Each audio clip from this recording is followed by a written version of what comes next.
Welcome to the Playground Talks podcast, a podcast for busy parents who want to own their parenting style and develop a stronger sense of how to handle challenging situations. I am Tamia Friat, your host and a mother of three. In this podcast, I will interview psychologists, practitioners, behavioral therapists, teachers, and other experts about topics that bother all of us as parents, so you can get both the parenting principles and practical aspects that resonate with you, give you confidence and joy. Hey moms and dads, how are you? I hope the first months of school goes well for you and for the children's. And before we dive into this habits episode, I remind you to rate the show and even better, leave a review so more parents can benefit from this podcast. So this episode with Deborah Winter is focusing on habits. And Deborah is a licensed clinical social worker and a parent educator. And what stood out for me about her is that she is a sleep therapist. And since this season is focusing on habits, I invited Deborah to talk about why is it so important to sleep, what happens in our brain when we sleep, when can we as parents expect our children to sleep the whole night, even if the kids have nightmares and they're wetting the bed. So Deborah shares tips and the science behind sleep habits, and also her voice is so calming that I could even listen to her before I'm going to sleep to calm me down. So I hope you will benefit and enjoy listening to Deborah Winter. So I hope you will benefit and enjoy listening to Deborah because she's so passionate about healthy sleeping habits. So let's start. Well, I love talking about sleep. So when you invited me to join in on this topic, I got very excited. As I mentioned to you, we just took a trip and I watched a masterclass on sleep. And my kids were like, "You're so boring. Why are you watching? You can watch it on the airplane." This is so exciting. But my oldest is now 12. And when she was born, she didn't sleep. So I had to learn very quickly how to help her learn how to sleep. And I also had to learn very quickly how to help myself sleep. So it became very important to me in terms of mental health and self-care to always use sleep as part of the solution to helping people feel better. It's so important. And I do want to preface that if your audience or whoever's listening to this doesn't have a problem, it's not a problem. If they're co-sleeping, if their kids are staying up late and they enjoy that. I know a family whose kids fall asleep every night on the couch because the family watches shows together and that works for them. That is not a problem if it is not a problem for you. So my information today that I am providing is not to make people feel like they're doing anything wrong or that they have to change anything unless they want to. Thanks for making it really inviting to listen without the need to always think, do I fall into this category? So I would love to start with why is it so important to get the sleep? So even though this podcast is for children who are a little bit older than new babies, establishing a healthy routine and schedule early on will move them along into the elementary preschool stages. And I believe that once you learn about your baby and you learn about their different cries through sleep training, and that you learn about their different needs and you become comfortable with some of their cries because that's their language, right? That's the only way they can communicate. And your nature is to need to respond to every cry. But when you step back and you listen, you learn you can empower yourself by understanding more. So that will transpire into when they become 1, 2, and so on. When they have new transitions from a crib to a bed, from potty training to sleeping through the night, through starting new transitions, maybe the new baby comes home, maybe there's some separation anxiety, you start a new school. So all of those things are going to impact their sleep. So again, it goes back to the beginning. If when you learn, the more you can learn about your child, the better it will serve you later as they change and grow.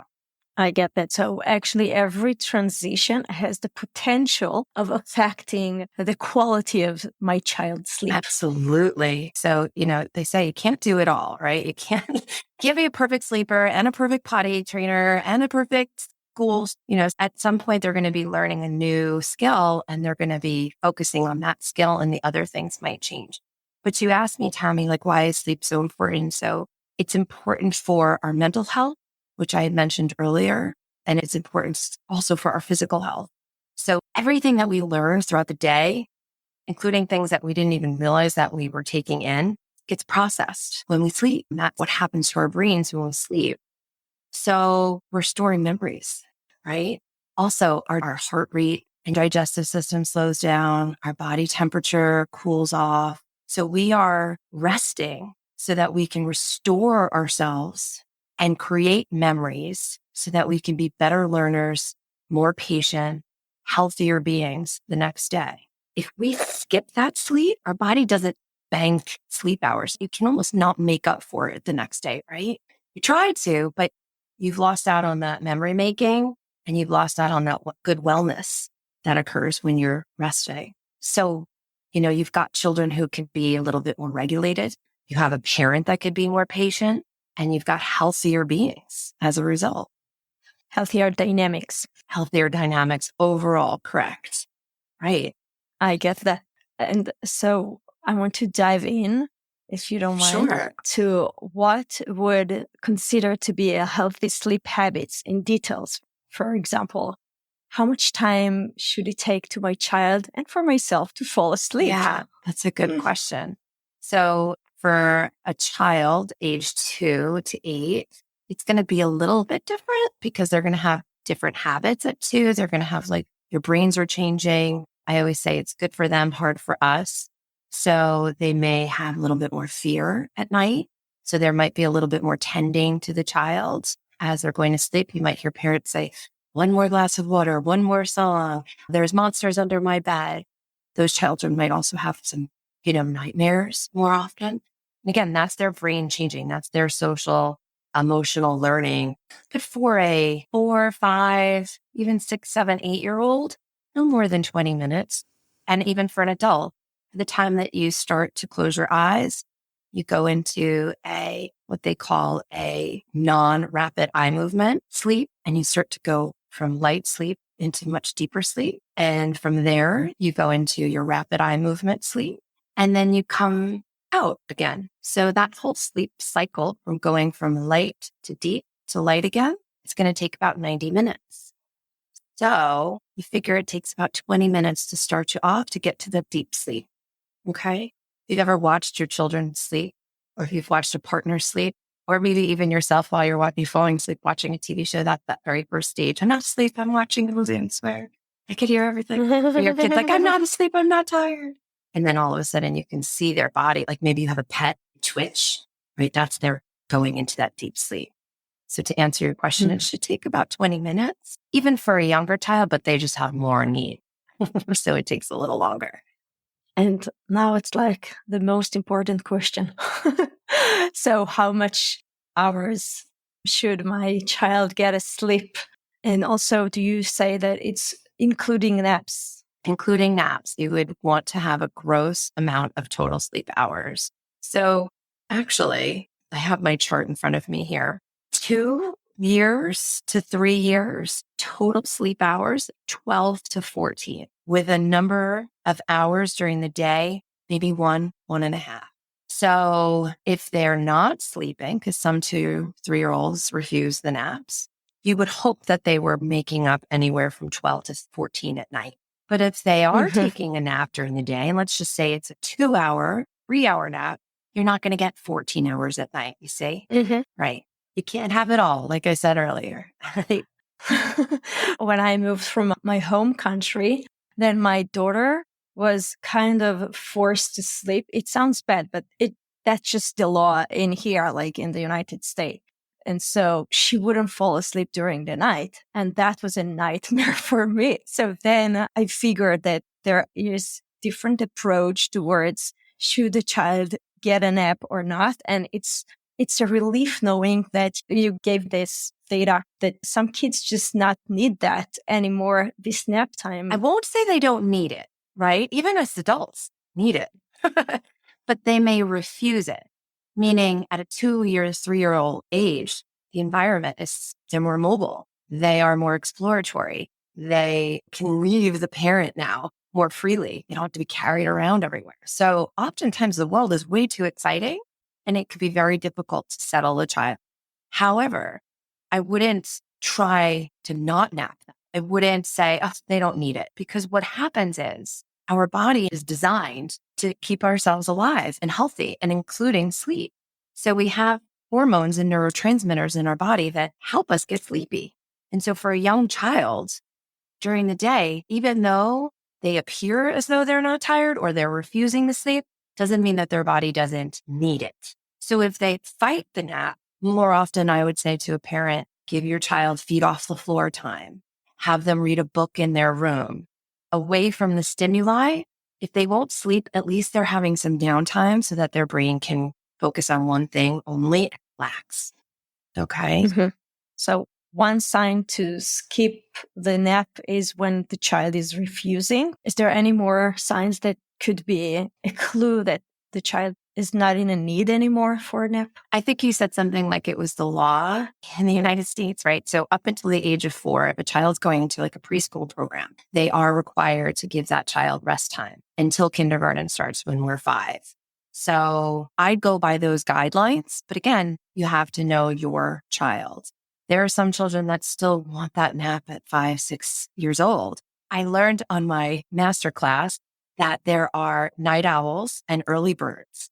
And genetically, we are predispositioned to either be a night owl or an early bird. And the reason why is because back in the caveman days, you would have a herd. You'd sleep together as a herd.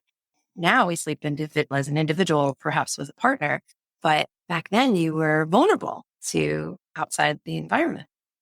So if you're sleeping 7, 8 hours a night all together at the same time, that's 7 of 8 hours you're being vulnerable to the environment. But if some people are night owls and some people are early birds, that shortens your time together asleep. So that only creates 4 hours of vulnerability. That's really interesting. I actually thought if we were living in the desert area, we would be going outside, maybe even in the night because it's not as hot. So that's why we would adjust ourselves to the environment. Well, again, yes, I could see that also being true because our bodies are designed to keep us alive. And so you acclimate into your environment, right? You had asked me about when a child is ready to stop napping. And I really do believe that like at 2, you should still try. I've heard parents say, they're not tired. They're not tired. Another thing that our body will produce is a hormone called cortisol. It's a stress hormone. It's the same hormone that if you're driving and you're tired, keeps you from nodding off, crashing and dying. Again, our bodies are created to keep us alive. So in a younger child who's tired, if they don't go to sleep and relax, that hormone is going to surge and they're going to have what's known as a second wind. And so they're going to present a child that looks full of energy, but in actuality, their brains really do need to go to sleep. There's another neurotransmitter in our body called adenosine. No one really knows about adenosine, but if it like builds up and gets released when we fall asleep. So if we don't allow that to be released, that can build up in our body and also create more cortisol, creating a very overtired child. And so if you have a child who's overtired, trying to go put them to bed at night, what happens? Most times they're dysregulated, they're over emotional, they're less patient, all the things that we were talking about earlier about why sleep is so important. So they're not just going to drift off. Another thing, if you go to sleep and let's just say you pass out, this is for adults too, but you've got a ton of cortisol built up in your body, you're not going to sleep as peacefully. You're not going to fall into that deep sleep that you need in order to create better sleep. So it all leads up. So you need to have the balance between melatonin, which is the sleeping hormone, to the cortisol, which is the keep me awake hormone. Yes, absolutely. Okay. Yeah. Okay. So as you speak, I'm just sensing that as a parent, it could be beneficial to ask your child are you feeling tired now? Like, can you feel this kind of, I need a rest? Yes. But most kids are going to be like, no, I'm fine because the environment, I like being with you too much, Mom. You are way more exciting than my bedroom. You definitely do have the children that are like, I got to check out and go to bed. And I mean, God bless those children because that is like a gift. But most kids fight it because, again, like I just explained, it's developmentally appropriate. It's so exciting to be awake. Do you know FOMO? That's it. The fear of missing out. Yes. That's So I get it. most often you really want to guide them and create that routine and that schedule for them because they oftentimes they're not in check with what their body needs. We actually started going over how many hours a day a child should get a sleep. So we started with 2 to 3 and also 3 to 4, as far as I remember, was 11 to 13. 13. Okay. And then as they grow up, what's the other age range? About 5 to 12 years. And then you move into adolescence. And the reason why that is separated is because our sleep cycles change from the time we're babies to the time we're teens to the time we're adults to the time that we become elderly. Our circadian rhythms will change. So oftentimes parents will say like, my teenager's so lazy, but it's really just a very natural stage of development for them to, want to stay up a little bit later and sleep in a little bit longer, which is unfortunate for them because school starts so early and they've got all these after school activities, right? So they often miss out on all of that restorative sleep that they really, really need. So if you're able to, and anybody's listening here with older kids, let them sleep on the weekend. They need it. So for 5 to 12 years old, how many hours a day would be recommended? So this is the group age that my kids are at. And they sleep about 9-10 hours a night. No naps, of course. So 10-11 hours are recommended. And I want to point this out too. Like you had asked me about routines. We have like an hour where we kind of start unwinding them. So even though my kids are awake, they're not asleep yet. I would love them to be asleep, but their lights are low in their room. We're not running around the house being crazy. I'm getting their circadian rhythm and their melatonin going. It would, be lovely if sometimes we're reading, because reading is such a great way to focus on one thing and drown out the other so you can get sleepier. Screens are really popular in terms of using them for sleep routines, but it is recommended that we not look at screens at least 2 hours prior to bed. But if they're going to use a screen, know your kid. If you leave the screen with the kid and you leave the room, are they going to put it down responsibly and turn it off till the morning? Or are they going to be too tempted? You got to know your kid because so often, right? They're like, yes, mom and dad went to bed.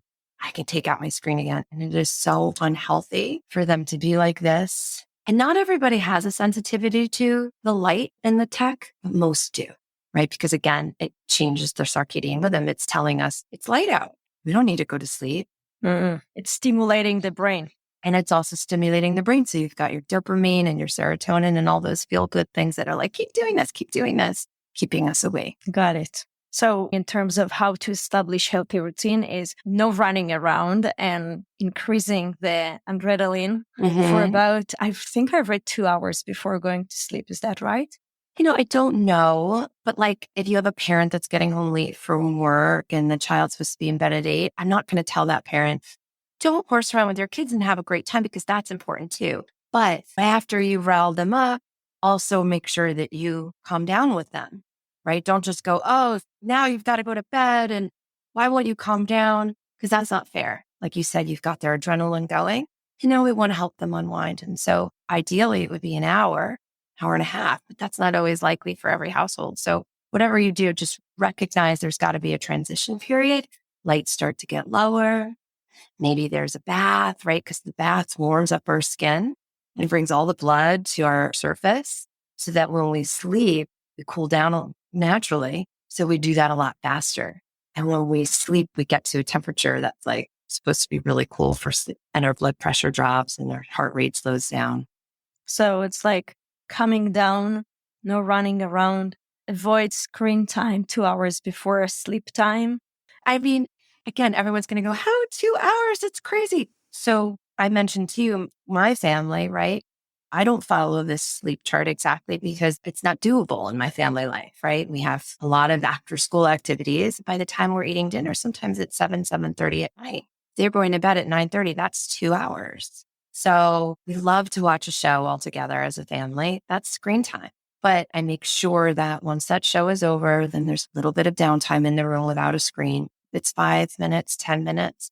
But while we're watching that show, the light, like I said, is low to help increase the melatonin and produce what is needed to help us get sleepy. I get that. So when should I expect my child to sleep the whole night? Like not wake up because of nightmares, not to wet their bed? So a child can start sleeping through the night as young as 6 months old, but sleeping through the night for a 6-month-old might be different than sleeping through the night than for a 3-year-old. But by now, absolutely. Because as I mentioned earlier, a 3-year-old's brain is developing. And so they're going to have more separation anxiety. They're going to fear more things. There might be more transitional stages going on, like potty training. I would say I'd want to know what a routine looks like, because it might be more habitual than it is really the practice of sleep. So as far as I understand, by age 2, the child should be able to sleep the whole night, or at least if he wakes up, to fall asleep right after with not interrupting an adult, right? That's a great thing to learn here. Sometimes we tolerate stuff and we don't get that it could be better, or there could be a better way and more healthier way to handle the situation. So, Right. And what about wetting the bed? So at night, our brains speak to our bladder differently than during the day, which is why so many children struggle with nighttime wetting versus daytime. You'll see a child be potty trained much faster, and it could take years for them to train overnight. So by the time the child is age 7 and they're still wetting the bed, and there could be more other issues going on. Sometimes there's an underdeveloped bladder. Sometimes there's some nerve damage. But basically what happens is the brain and the bladder, like I was saying before, there's neurotransmitters that speak to each other. And if you have a smaller bladder, your bladder just naturally, even if the brain is saying, hold it, it just can't, especially if you have a deep sleeper. So the bladder really needs time to grow. And that could take a different amount of time for lots of children. But sometimes there's a hormone that helps the neurotransmitter in the brain speak to the bladder, and that can be also underdeveloped. So there could be some training involved. At 3, I wouldn't worry about it. But at 5, 6, if it's now an age where you're letting your kid have sleepovers with their cousins or close family friends, they might be embarrassed, right? And the training becomes not like the training that you would do in the daytime, but it becomes more like, if you're familiar with the Pavlovian theory, if you've ever taken psychology classes, right? You've got the dog with the kibble on its nose, and then the master ringing the bell. Okay, what happens when they remove the kibble and they ring the bell? The dog still salivates. It's a training like that. You put an alarm on a pad that when it gets wet, it goes off. The alarm doesn't wake the child to go to the bathroom. The alarm is so unpleasant that when the child starts to urinate and wakes up, it goes, I don't want to hear that unpleasant sound again, and starts to learn how the sphincter tightens up, the bladder and the brain speak to each other, and it starts to hold the urine. And we had to use this training with my youngest because she was at that age where it was becoming embarrassing, and she got it so quickly. And it was very different than taking your child asleep and bringing them to the bathroom, because really all you're doing is just, if they have a small bladder, maybe you're extending their ability to hold the urine longer, but you're not teaching them anything. You're just learning how to go and not hold it. Here's another thought. One thing you can do right away to try to help your child is, while they're awake and they're urinating, teach them to hold it midstream, because that will strengthen the bladder muscle. Okay, so that might just be something you can start right away to see if that increases their time at night. So it's a relief knowing that controlling your bladder during the day is a different process in terms of your brain than what's happening during the night. So it's okay for the child to still wet his bed until he's around 7 years old. But then if he passes this 7 years old, there might be something else going on, and it's worth checking. Okay. I got. So I think we started touching it, and I wonder if you have any other tips that you can share with us around establishing healthy sleeping habits. Sure. Especially for a child who's learning how to hold their urine overnight, limiting their liquid intake, right? Also limiting their food intake, because food can also create urine. And that is another good way to also produce better sleep, because if your stomach is digesting food as soon as you fall asleep, it can cause you to have sleep disturbances. So I would say the number one thing that we've already touched on for better sleep habits is limiting the screen time, which everybody knows, but keeping it within your family values and your ability to do so.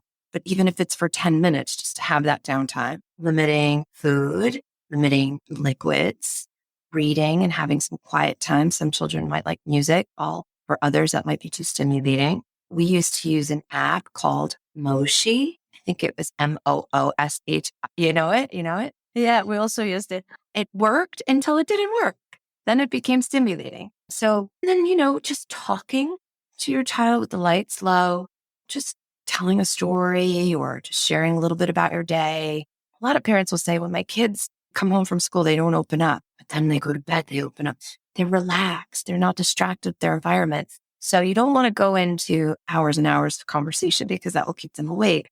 It can be relaxing and connecting to have that little connecting catch-up conversation. Some people, adults, tend to have a little sleep anxiety. So they might wake up when they're in the lighter sleep cycle and then not be able to transition. That may also happen with children, right? They wake up and now their habit is to just get up and come into your room. So it's important for a young child to give them the tools on how to transition. And that might be a mantra of some kind. In my house, we use, I'm safe, I'm loved. I'm safe, I'm loved. But it's really anything that you would consider part of your senses. So you want to ground yourself using your senses, your taste, your smell, your sight, your hearing, touch. So if I wake up and I'm looking around, I might say, I'm in my bed. I have my warm, cozy blanket, smell the air. I can smell the diffusing oils that mommy and daddy put on. I can hear the crickets outside, anything that could help ground them. Mm-hmm. And then also replace the messages that they're saying in their head. I have to get up and go in mommy and daddy's room, to replace it with, I'm safe, I'm loved. And then for an adult or a more mature child, say, it's totally okay that I have worries. It's totally okay that I have concerns. And I can deal with that in the morning. I'll be okay. I'm safe and I'm loved. And those worries aren't going to go away just because I'm thinking about them tonight. So let me put them out of my head. And for an older child who's able to, I like personally myself to repeat and spell out the word nothing if I'm awake and trying to go back to sleep. But for a younger child, it might be a favorite song, the alphabet.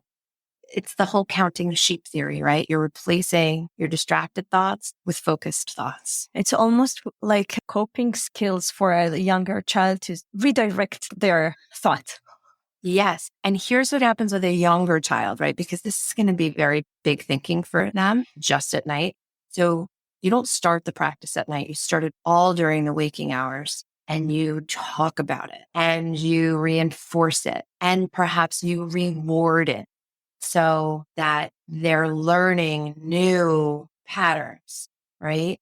And then when they get up the next day, you go, what did you do to help yourself? How did you get through it? What did you do?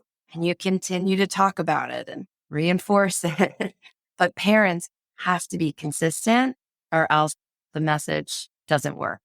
Yeah, I'm hearing it's not a one discussion and it's done. It's a really process to implement those kind of healthy routine, and especially for the kids to be able to fall asleep again by himself. Yes. In my experience, if you are super consistent and you do all the work during the day, and then the parent is consistent at night, so maybe they don't want the child to sleep with them, they walk them back to their room, no discussion. Whatever it is that you're trying to remove, you have to be consistent. And you'll see after even day 2, day 3, by day 7, it is so different. So you could think of it as like putting in the hard work now to have long-term results versus I just want short-term results, but then I have long-term problems. But again, it's not a problem. It's not a problem. So I have to always preface that. So, but I do want to think about the worst case scenario. Like what happens if I can't sleep or my child is just not sleeping? I know that some parents experience that. So what can then be done?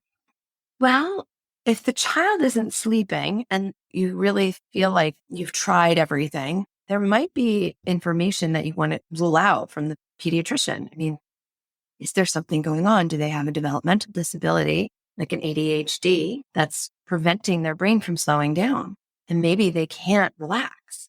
So I would want to, if you feel like you've tried everything, to rule out anything medical, of course. But if you feel like you've developed a habit where once the child wakes up, they come in, now they're up because they see you, and you feel like maybe there's some behavioral modification that can happen, I would say that it's okay for your child to be up, not asleep in their room. If what you're trying to eliminate is them coming into your room, then they can be awake. We can't force and control our children to fall asleep. That has to come naturally. But we can control the environment. So as long as you are being consistent with that, and the message that you're putting out is you can't come in here. More often than not, you are the stimuli. Once they remove the stimuli, you can go back to sleep. Well, it always go back to the parents' response that makes the whole dynamic keep going. I was actually reading and I was really surprised because you mentioned ADHD, that many kids with ADHD has problem with balancing their melatonin in their brain. And that's why I think it was 80% that are suffering from sleeping issues. So I was amazed by this number. Yeah. I mean, it's not their fault. It's their brains. It's how they are working and thinking. But it couldn't help if approved by a pediatrician to add some melatonin supplements into their nighttime routine. I think that I have read most people don't need anything more than 1.5 milligrams melatonin, because if we give our bodies too much, we start to not produce it on our own as much. Now, for younger children, you always want to make sure that you've developed a healthy sleep routine first, because melatonin, you don't want it to be a crutch, right? So they're in their bed, the lights are dim, they've done the reading, you've done the baths, you've done the no screen time, you've done all the things, and then they're just laying there like they can't see. That might be an indication that they are having trouble producing enough melatonin and shutting down their breath. But if your kids are wild and you can't get them to brush their teeth and they're falling asleep, passing out on the couch, we want to make sure that even if we give them melatonin, there's still a healthy sleep routine after that. Mm-hmm. I get that. So just towards the end of our conversation. Sure. Is there anything else you would like to add? I do just want to promote that healthy sleep habits are so important. And I think parents, because we're so tired at the end of the day, that we'll do anything to just sleep ourselves. But if we can reframe our thinking and just say, let me just put in the time, let me put in a little bit of work now so that I know I'm giving my child the gift of healthy sleep, it's going to benefit them immensely long term. So even if we don't think our child is sleepy, we need to be the one aware of the time of the day and schedule and what works for our family. We try to always give them time to rest, to shut it down, because it really does improve our wellness and our well-being and our mental health and all of the things. And we want them to be engaged at school, to be able to pay attention, to have patience, to build relationships, be healthy. Got it. So if a parent listened to us and he did get some ideas and he wants to learn more, how can he reach you? Thank you for asking me that. I can be reached. My Instagram is Your Parent Educator. My Facebook is Deborah Winters, Parent Educator. And my website is Counseling and Parenting, all spelled out. And we'll have all of those links in the show notes. Yeah, thank you. Thank you so much for being with us today. Much for coming. You're so welcome. It was a pleasure talking with you, Tammy. Hey again. So did you find her voice so relaxing as well? As you can tell, Deborah is very passionate about sleep habits and she has a lot more to share about parent education. So in the show notes, you can find her website, her Instagram handle, and the Facebook, so check that out. Last episode, we had Michelle that gave us the basic about how to form healthy habits, and she explained that dysregulation is a form of habit. So if you didn't listen to that, go ahead and listen to the previous episode. Anyhow, since regulation is part of habits, the next episode will be how to stop meltdowns before it's even started with Dr. Evelyn from Mind and Child. So make sure to pop in. It will be up in 2 weeks. I think I shared with you before that my mission is to spread more knowledge and tools for parents And you can help me by simply rating the show, leaving a review on Apple Podcast, and sharing the podcast with friends and family. So go ahead and do that. And as always, treat yourself and your kids with compassion and curiosity. Bye!